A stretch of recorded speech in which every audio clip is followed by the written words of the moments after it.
Bismillahirrahmanirrahim. Assalamualaikum warahmatullahi wabarakatuh. Perkenalkan, nama saya Nurul Fakira Sultan, kelas PJKRD dengan NIM 2003 0150 1056. Saya akan mempresentasikan PowerPoint yang sudah saya buat mata kuliah belajar motorik. Yang pertama adalah latihan dapat didefinisikan sebagai suatu partisipasi yang sistematis dengan tujuan untuk menentukan kapasitas fungsional di dalam bidang olahraga. Tujuan terakhir latihan adalah mempertinggi penampilan olahraga. Pate, Mochliakhan, dan Rotella 1984.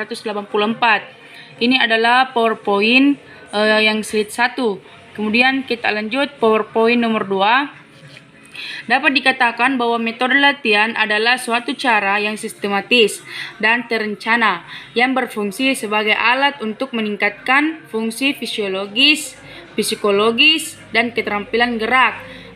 Di sini tidak hanya dapat dikatakan pada metode selanjutnya, tetapi untuk bagaimana cara memfungsikan suatu alat dalam bidang fisiologis, psikologis, ataupun keterampilan gerak. Kita lanjut slide ketiga. Di sini dalam proses belajar mengajar, ketetapan belajar metode merupakan salah satu faktor penentu pencapaian tujuan. Metode merupakan suatu cara atau prosedur pengajaran yang dipilih untuk mencapai tujuan tersebut. Di sini dalam suatu proses itu baik secara belajar ataupun mengajar memiliki faktor penentu, di mana pencapaian atau tujuan dalam suatu bidang merupakan faktor penentu dalam organisasi. Kita lanjut slide keempat. Di sini kedua, metode latihan bagian adalah salah satu cara pengorganisasian bahan pengajaran dengan menitik beratkan pada penyajian elemen-elemen dari bahan pelajaran. Metode bagian adalah suatu cara bagian yang bertitik tolak dari pandangan bahwa suatu latihan dapat diberikan menurut bagian-bagiannya. Di sini metode latihan menitik beratkan suatu penyajian berbagai cara elemen-elemen yang bertitik atau bertolak belakang pada suatu metode latihan, baik itu secara bergerak ataupun dalam bentuk penyajiannya. Kita lanjut slide kelima. Pola belajar motorik bagian pembagian merupakan modifikasi dari teori belajar stimulus, respon atau behavior elementaristik. Sanger 1980, anak siswa belajar keterampilan motorik tidak dilakukan dalam bentuk keseluruhan, tetapi dipelajari pembagian mulai dari yang termudah sampai yang tersulit. Di sini kita tidak hanya mempelajari bagian yang mudah, tetapi kita juga dapat mempelajari bagian-bagian yang sulit, karena overlinteristik dalam pembagian modifikasi baik secara teori belajar ataupun keseluruhan termudah atau sampai yang tersulit. Kita lanjut slide ke-6. Dengan belajar bagian pembagian diharapkan anak lebih menguasai elemen-elemen internal suatu keterampilan yang utuh. Pada saat di sini sebelum kita belajar bagian-bagian pembagian, kita diharapkan untuk mengetahuinya terlebih dahulu, bagaimana sistematis proses pembelajarannya dan bagaimana proses terbentuknya pembelajarannya. Kita lanjut slide ke-7.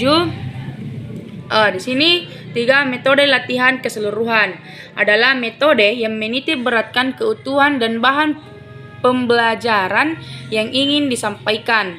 Materi keseluruhan mengenalkan teori Geslat. Di sini tidak hanya menitik beratkan suatu keutuhan, tetapi dalam proses pembelajaran itu dibutuhkan materi untuk mengenal materi-materi selanjutnya.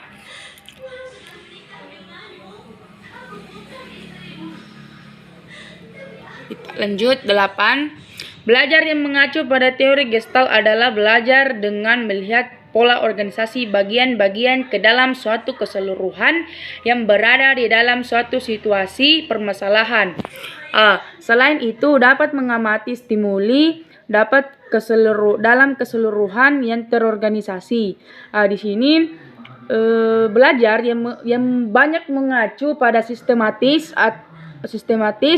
di dalam suatu situasi ataupun kondisi. Sebaiknya itu kita dapat melihat keseluruhannya dulu, cara terorganisasinya ataupun cara mengamatinya. Itu adalah sebelum itu adalah salah satu contoh sebelum kita belajar untuk mengacu teori Gestalt. Kita lanjut slide yang ke-9. Bagian yang dipelajari hanya bermakna dalam rangka keseluruhan. Metode keseluruhan adalah lebih menguntungkan jika kegiatan itu lebih sederhana dan tersusun dengan baik.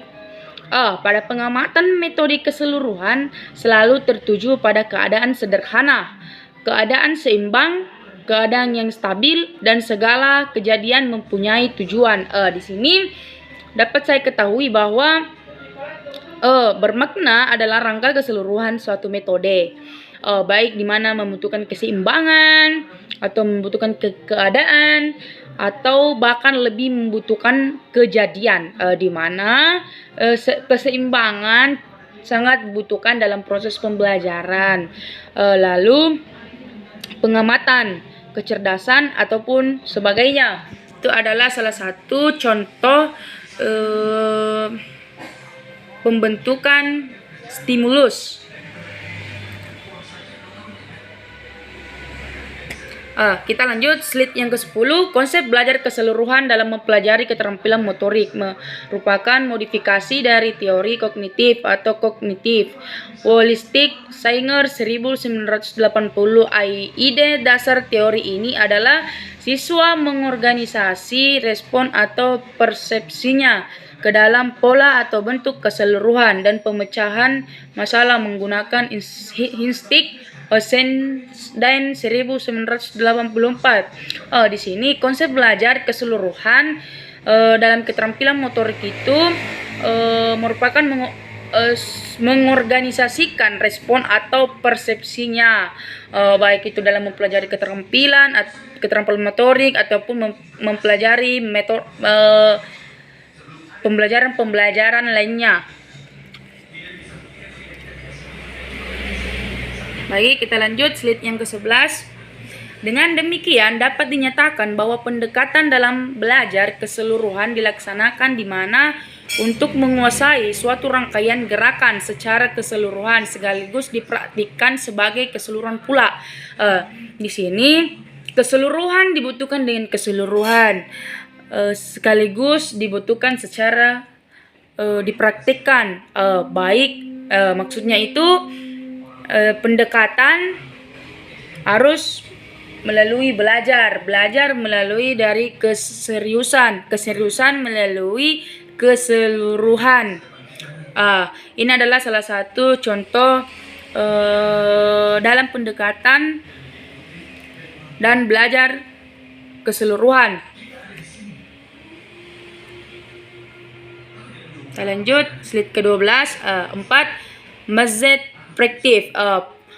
Peraturan giliran dalam latihan merupakan salah satu faktor yang penting. Hal ini menyangkut peningkatan penguasaan gerakan dengan pengaturan yang baik, tepat, maka bahwa dimungkinkan siswa atau atlet akan lebih mudah meningkatkan keterampilan yang telah dimilikinya.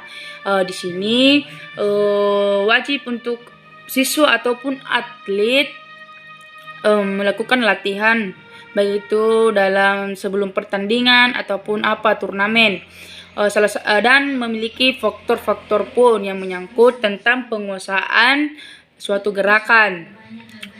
dan yang meningkatkan keterampilan seseorang. Baik, kita lanjut.